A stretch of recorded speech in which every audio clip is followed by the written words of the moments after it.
संसार में प्रत्येक जीव प्रत्येक क्षण कुछ न कुछ करता रहता है।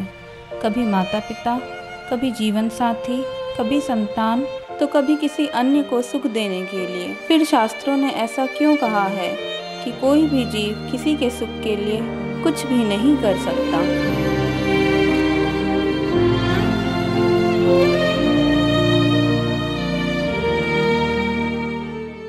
कोई भी जीव किसी भी जीव के सुख के लिए कुछ नहीं कर सकता।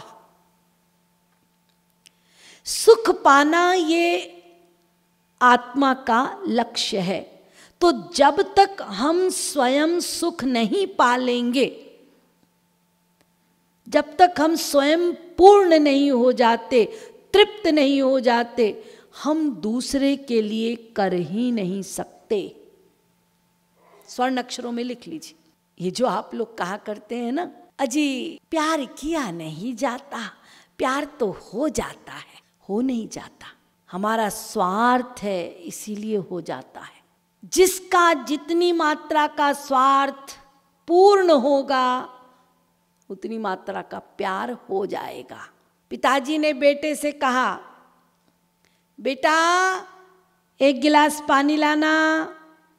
बच्चा दौड़ कर गया, लो पापा पानी पी लो। क्या श्रवण कुमार पैदा हुआ है। विभोर हो गए पिताजी। अब 15 मिनट के बाद पिताजी ने फिर कहा, बेटा चश्मा रखा है उठा के ला। बेटे ने कहा, अभी तो पानी पिलाया था, अब चश्मा दूं? मेरे पास टाइम नहीं है। नहीं सुना। अब जब बात नहीं बनी तो पिताजी जो कह रहे थे बेटा चश्मा ला, अब सुनता नहीं है, चश्मा ला। ये आवाज, टेम्परेचर ऊपर हुआ, नहीं सुना। पप्पू सुनता नहीं है, क्या राक्षस पैदा हुआ है। देखिए, जो 15 मिनट पहले श्रवण कुमार था वो 15 मिनट के बाद राक्षस हो गया। क्यों? क्योंकि 15 मिनट पहले पिता के स्वार्थ की पूर्ति हुई थी, और जब स्वार्थ की हानि हुई तो खार हो गया। तो इस सिद्धांत को बनाए रखिए। स्वार्थ की पूर्ति प्यार, स्वार्थ कम प्यार कम, स्वार्थ खत्म प्यार खत्म। ये गणित है। यदि आपको कोई परार्थ करता हुआ दिखाई पड़ता है, दूसरे के लिए करता हुआ दिखाई पड़ता है, तो उसके पीछे निश्चित निज का स्वार्थ है। वो गुप्त छिपा हुआ होगा, लेकिन है। इसलिए वेद कहता है, नवा अरे पत्युः कामाय पतिः प्रियो भवत्यात्मनस्तु कामाय पतिः प्रियो भवति। नवा अरे जायायै कामाय जाया प्रिया भवत्यात्मनस्तु कामाय जाया प्रिया भवति। नवारे पुत्राणाम कामाय पुत्राः प्रिया भवन्त्यात्मनस्तु कामाय पुत्राः प्रिया भवन्ति। वेद, वेदों का उद्घोष है। कोई भी पत्नी अपने पति के सुख के लिए कुछ नहीं कर सकती।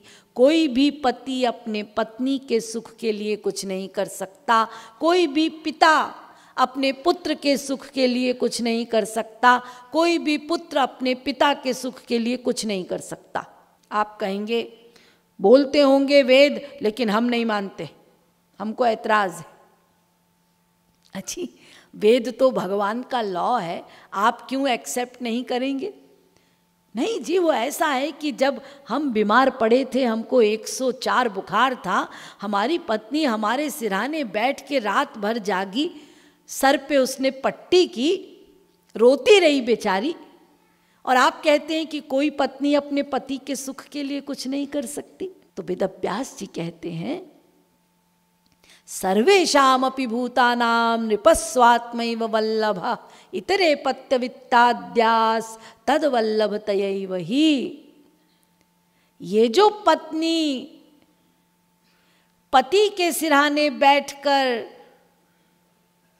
सेवा कर रही है, उसकी पट्टी कर रही है, रो रही है, क्यों? क्योंकि उसको भीतर से डर है कहीं ये मर ना जाए। और यदि ये मर गया तो इससे जो सुख मुझे मिलता है वो कैसे मिलेगा? क्योंकि सौभाग्यवती स्त्री का लक्षण क्या है? यदि आपसे पूछा जाए कि किसी सौभाग्यवती स्त्री का लक्षण क्या है, तो वो स्त्री कहेगी, भाई अच्छा मैं यदि पूछूं कि तुम पहले मर जाओ ये अच्छा है या तुम्हारे पति पहले मर जाए, तो जितनी भी स्त्रियां हैं वो कहेंगी अरे सौभाग्यवती स्त्री का तो यही लक्षण है कि वो स्त्री पहले मरे पति बाद में मरे। लेकिन शास्त्रीय सिद्धांत कहता है, सुख का सिद्धांत, सुख का सिद्धांत तो ये कहता है कि यदि वो स्त्री अपने पति के सुख का ध्यान रखती है तो वो ये चाहेगी कि मैं अंतिम क्षण तक अपने पति की सेवा करती रहूं, इसीलिए मेरा पति मेरे आंखों के सामने मरे। और वो खुद क्यों मरना चाहती है पहले? वो इसीलिए क्योंकि यदि वो पति पहले मर गए तो फिर मेरा क्या होगा। वो चाहती है मैं पहले मर जाऊं, बाद में वो अपना पाले जो करे मेरी बला से, अपनी तो छुट्टी। तो आप भी अच्छे से समझ गए होंगे कि चूंकि हमारा लक्ष्य है सुख प्राप्ति, कैसा सुख? वास्तविक सुख, आत्मा का सुख। इसीलिए जब तक आत्मा का सुख हमको नहीं मिल जाता, हम अपने लिए ही प्रयासरत रहेंगे।